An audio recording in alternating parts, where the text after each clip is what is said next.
Gold trusted gold buyers మీరు తాకట్టు పెట్టిన బంగారాన్ని విడిపించి ఈ రోజు ఉన్న మార్కెట్ ధరలో మొన్న 28వ తారీఖున అంటే ఎగ్జాక్ట్లీ 1 వీక్ క్రితం ఎప్పుడైతే ఈ ముగ్గురు పిల్లలకు విషమిచ్చి తల్లి కూడా చనిపోయే ప్రయత్నం జరిగింది అన్నటువంటి వార్త ఎప్పుడైతే వచ్చిందో పూర్తిగా సంచలనం క్రియేట్ చేసింది. ఎందుకంటే ముగ్గురు పిల్లలకి కూడా పెరుగన్నంలో విషం కలిపి ఆ తర్వాత ఆ అన్నాన్ని కూడా ఇప్పుడు ఆమెనే తినింది. సో ముగ్గురికి విషం ఇవ్వడమే కాకుండా తల్లి కూడా చనిపోయే ప్రయత్నం చేసింది. కాబట్టి ఆబ్వియస్లీ ఆమె భర్త ఎవరైతే ఉన్నారో చెన్నయ్య, ఆయన వాటర్ ట్యాంకర్ డ్రైవర్ గా పనిచేస్తూ ఉన్నారు. సో ఈ వార్త ఎప్పుడైతే వచ్చిందో ఎందుకు ఇట్లా జరిగింది ఏంటి, ఎందుకని వాళ్ళ పిల్లలకి విషం ఇచ్చింది, అట్లాగే ఆమె కూడా విషం తీసుకుంది ఎందుకు అనేది కూడా పెద్ద ఎత్తున చర్చ అయితే నడిచింది. ముగ్గురు పిల్లలు స్పాట్ లోనే చనిపోవడం జరిగింది. వాళ్ళ పిల్లల పేర్లు వచ్చేసి సాయి కృష్ణ 12 సంవత్సరాలు, మధుప్రియ 10 సంవత్సరాలు, గౌతమ్ 8 సంవత్సరాలు. సో ఈ తల్లి ఎప్పుడైతే రజిత, తల్లి పేరు వచ్చేసి రజిత. సో ముగ్గురు పిల్లలకి పెరుగన్నంలో ఆమె పురుగుల మందు కలిపి పెట్టినట్టుగా అది తిన్న తర్వాత పాపం కొద్దిసేపటికే వాళ్ళ పిల్లలు అయితే చనిపోయినారు. అయితే చెన్నయ్య ఆయనకు కూడా యాక్చువల్లీ ఆ పెరుగన్నం పెట్టాలనుకుంది, కానీ ఆయనకు ఆల్ ఆఫ్ సడన్ ఫోన్ రావడం, ఆయన పని నిమిత్తం వెళ్ళిపోవడం అయితే జరిగింది. అప్పుడు ఈ రజిత అనే ఆమె ఏం చేసిందంటే ఆమె కూడా పెరుగన్నం తినింది అని అనుకున్నారు అంతా, కానీ కాదు. యాక్చువల్లీ ఆమె పెరుగన్నం ఎంత తక్కువ తినిందో తెలియదు, బట్ ఆమెను హాస్పిటల్కి తరలించడం, కొంత కడుపు నొప్పి వస్తుంది అని చెప్పడంతో దగ్గరలో ఉన్నటువంటి ప్రైవేట్ హాస్పిటల్కి తరలించింది. వెంటనే ఆమె కోలుకోవడం కూడా జరిగింది. ఆమె ఇప్పుడు ప్రస్తుతం బాగానే ఉంది. అయితే ఈ కేసులో మరి ఏం జరిగింది, ముగ్గురు పిల్లలకు విషం ఎందుకు ఇచ్చింది, అట్లాగే ఆమె ఎందుకు తినింది అనేటువంటిది ఇన్వెస్టిగేషన్ చేసినప్పుడు అందరూ పోలీసులతో సహా చుట్టుపక్కల వాళ్ళు కూడా అందరూ కూడా భర్త చెన్నయ్య మీదనే ఆరోపణలు చేశారు. అట్లాగే పోలీసులు కూడా అనుమానం వ్యక్తం చేసింది కూడా చెన్నయ్య మీదనే.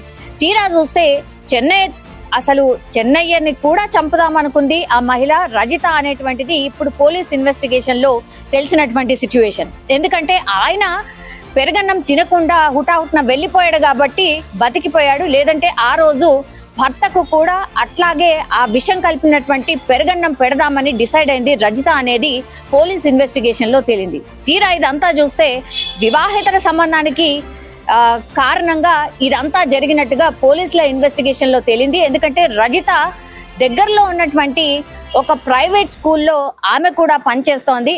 అక్కడ పరిచయం, ఎవరితోనో పరిచయం అయింది.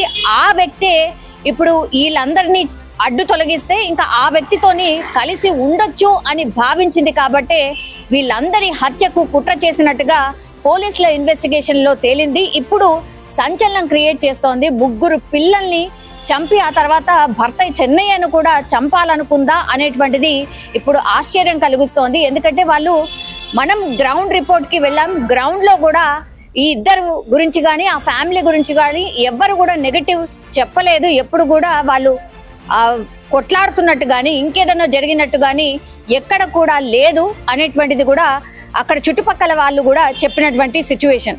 సో అట్లాంటి టైంలో మరి ఏం జరుగుతుంది, ఇంత ఘాతుకానికి ఎందుకు పాల్పడింది రజిత అంటే పూర్తిగా రజిత తల్లిదండ్రులు ఎవరైతే ఈ చెన్నయ్య ఉన్నాడో ఆయన సతాయించేవాడు, మా అమ్మాయిని కొట్టేవాడు, తిట్టేవాడు.